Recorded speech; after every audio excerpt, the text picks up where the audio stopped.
Traffic నిబంధనలు పాటించకపోతే visa cut, క్లాస్లకు bunk కొడితే వీసా కట్, సోషల్ మీడియాలో వ్యతిరేకంగా పోస్ట్ పెడితే వీసా కట్.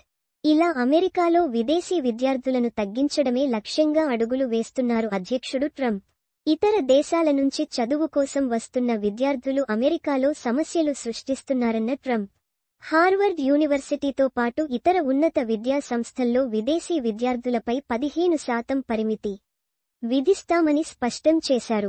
విదేశీ విద్యార్థులకు వీసాలంటేనే చిర్రెత్తిపోతున్నారు అమెరికా అధ్యక్షులు డొనాల్డ్ ట్రంప్.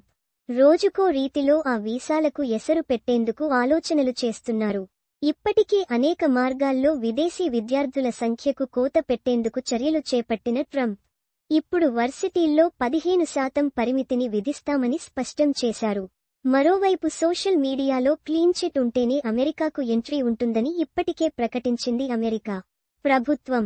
ట్రాఫిక్ నిబంధనలు పాటించకపోతే వీసా కట్, క్లాస్లకు బంక్ కొడితే వీసా కట్, సోషల్ మీడియాలో వ్యతిరేకంగా పోస్ట్ పెడితే వీసా కట్. ఇలా అమెరికాలో విదేశీ విద్యార్థులను తగ్గించడమే లక్ష్యంగా అడుగులు వేస్తున్నారు అధ్యక్షుడు ట్రంప్. ఇతర దేశాల నుంచి చదువు కోసం వస్తున్న విద్యార్థులు అమెరికాలో సమస్యలు సృష్టిస్తున్నారన్న ట్రంప్, హార్వర్డ్ యూనివర్సిటీతో పాటు ఇతర ఉన్నత విద్యా సంస్థల్లో విదేశీ విద్యార్థులపై 15% పరిమితి విధిస్తామని స్పష్టం చేశారు. విదేశీ విద్యార్థులు కారణంగా స్థానిక అమెరికన్ విద్యార్థులు మెరుగైన విద్యను పొందలేకపోతున్నారని మండిపడ్డారు. దేశ వ్యతిరేక భావజాలానికి కొన్ని వర్సిటీలు కేంద్రంగా మారుతున్నాయని ఆరోపించారు. అందుకోసమే విద్యార్థుల వీసాలపై పరిమితి విధిస్తామని స్పష్టం చేశారు. అమెరికాలోని కొన్ని యూనివర్సిటీల ఆవరణల్లో ఇటీవల పాలస్తీనాకు మద్దతుగా పెద్ద ఎత్తున ఆందోళనలు జరిగాయి. ఈ విషయాన్ని మనసులో పెట్టుకుని ట్రంప్ సర్కారు విదేశీ విద్యార్థులపై ఆగ్రహంగా ఉంది. ఈ క్రమంలోనే పలు కఠిన నిర్ణయాలు తీసుకుంటోంది. అమెరికాలో ప్రస్తుతం 11 లక్షలకు పైగా విదేశీ విద్యార్థులు ఉన్నారు. వీరిలో 3 లక్షల మంది భారతీయ విద్యార్థులే. ట్రంప్ తీసుకుంటున్న వరుస నిర్ణయాలతో ఇప్పటికే అక్కడ ఉన్న విద్యార్థులతో పాటు అమెరికాలో చదవాలని ప్రణాళికలు వేసుకుంటున్న విద్యార్థులకు కూడా ఇబ్బందులు కలుగుతున్నాయి.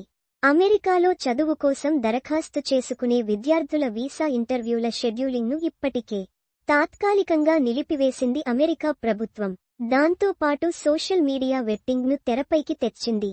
అమెరికాలో చదువుకోవడానికి దరఖాస్తు చేసుకున్న విద్యార్థుల సోషల్ మీడియా ప్రొఫైళ్లను క్షుణ్ణంగా పరిశీలిస్తారు.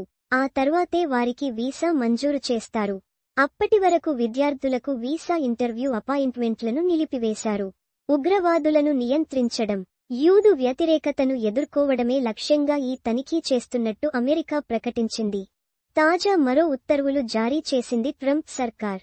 హార్వర్డ్ యూనివర్సిటీకి ఏ ప్రయోజనం కోసం వెళ్లాలనుకునే వీసా దరఖాస్తుదారుల అదనపు పరిశీలనను ప్రారంభించాలని అమెరికా విదేశాంగ శాఖ విదేశాల్లోని తన అన్ని కాన్సులర్ మిషన్లను ఆదేశించింది. దరఖాస్తుదారులలో విద్యార్థులు, అధ్యాపకులు, ఉద్యోగులు, కాంట్రాక్టర్లు, గెస్ట్ స్పీకర్లు, పర్యాటకులు కూడా ఉన్నారు. కానీ వారికి మాత్రమే పరిమితం కాదని తెలుస్తోంది. సోషల్ మీడియా వెట్టింగ్ విదేశీ విద్యార్థుల వీసా ప్రక్రియపై పెను ప్రభావం చూపనుంది. దీంతో అమెరికా యూనివర్సిటీలపై ఆర్థికంగానూ భారం పడనుంది. 2024లో 2.7 లక్షలకు పైగా నమోదైన భారత విద్యార్థులతో అమెరికా ఆర్థిక వ్యవస్థకు $43.8 బిలియన్ ఆదాయం వచ్చింది. ఇప్పుడు ట్రంప్ ప్రభుత్వం తీసుకుంటున్న చర్యలతో ఈ ఆదాయానికి భారీగా కోత పడుతుందని వర్సిటీలు ఆందోళన చెందుతున్నాయి. మరోవైపు ఇటీవల హార్వర్డ్ యూనివర్సిటీకి అందించే నిధుల్లో ట్రంప్ ప్రభుత్వం కోత విధించింది. ఆ తర్వాత ఏకంగా విదేశీ విద్యార్థులను చేర్చుకోవడానికి ఉన్న అనుమతిని రద్దు చేసింది. దీన్ని వ్యతిరేకిస్తూ యూనివర్సిటీ కోర్టులో పిటిషన్ దాఖలు చేసింది. ట్రంప్ చర్య అనైతికమని, నిబంధనలు ఉల్లంఘించడం అవుతుందని హార్వర్డ్ పేర్కొంది. దీనిపై విచారణ జరిపిన ఫెడరల్ కోర్టు న్యాయమూర్తి ట్రంప్ నిర్ణయాన్ని నిలుపుదల చేస్తూ ఆదేశాలు జారీ చేశారు. మరిన్ని అంతర్జాతీయ వార్తల కోసం ఇక్కడ క్లిక్ చేయండి.